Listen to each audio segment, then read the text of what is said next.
Who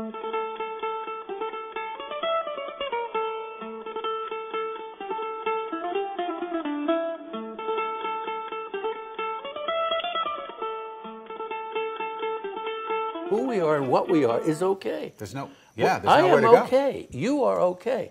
What is this mashugana about changing everything? My life has been basically designed to get out of the body. My body's been a problem since I was a kid.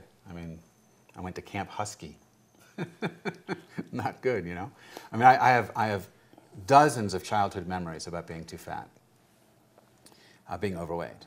And give me a for instance when somebody did something or said something and you said, oh shit. But I'll give you the classic thing. Every year, Rosh Hashanah comes around in the fall. Got to get a new suit. You got to go to the clothing store, go with my dad. We go to the kids department, and the only department that would fit me would be the Husky department. So go to the Husky department, and you got the salesperson comes over, right? And you know he's trying to make a sale. So hey, what a bruiser you got there. There's a big kid. He probably plays football. No, I don't play football.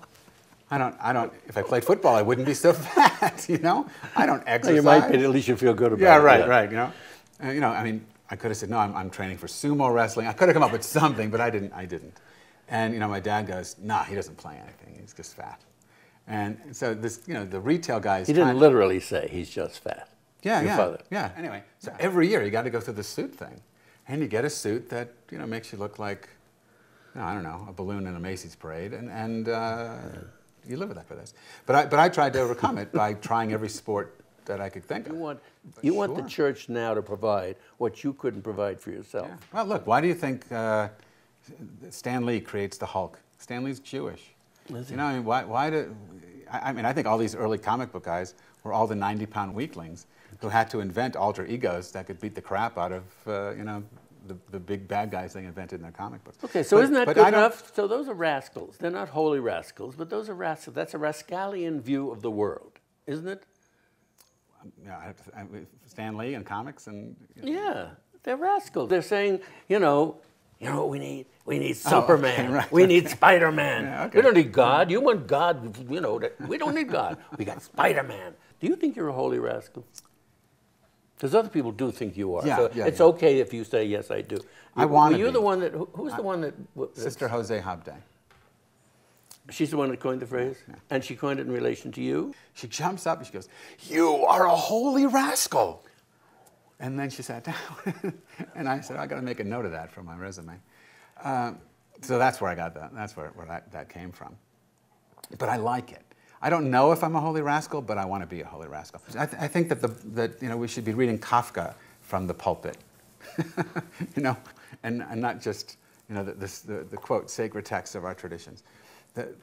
The absurd is where it's at. It's where the energy is. It's where the fun is. It's where the dynamism is. It's where the creativity is.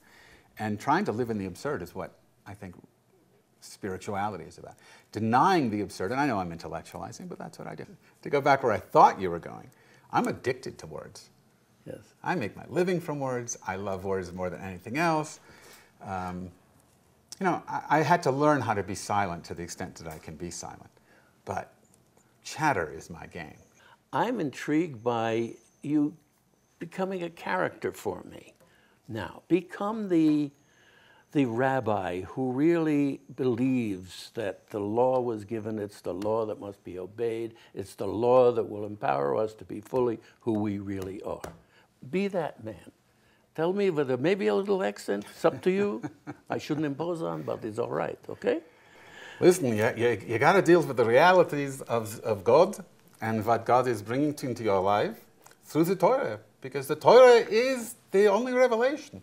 This other stuff, it's narishkeit, it's craziness, they're meshuggah, the goyim, they don't understand it. This is the truth. The Torah is the truth. I'll teach to you. You'll know what to do. You'll go to heaven. You'll be happy. You'll live long, longer, a little. You're getting close. You should do it soon. I substitute at a synagogue when the rabbis are out of town in Nashville. And I get up there and I share how absurd I think this whole thing is. And that's absurd, that I'm supposed to be the rabbi doing this and I can't do it straight anymore. And I don't know where this goes because I don't really know how to. What if you didn't? What if you didn't avoid the absurd? What would that be like? Let's see if I'm clear about this. I'm doing a film with a man who calls himself a rabbi, but isn't sure what that means. A respected writer and teacher who says God is not a person, but who hears the feminine divine verbal or nonverbal, he says, talking to him. A man who is a star to men seeking a new spiritual path, but still sees himself as a kid in the husky department. So now we're going on a search to find the wisdom or absurdity of the holy rascals, whatever and wherever that may be.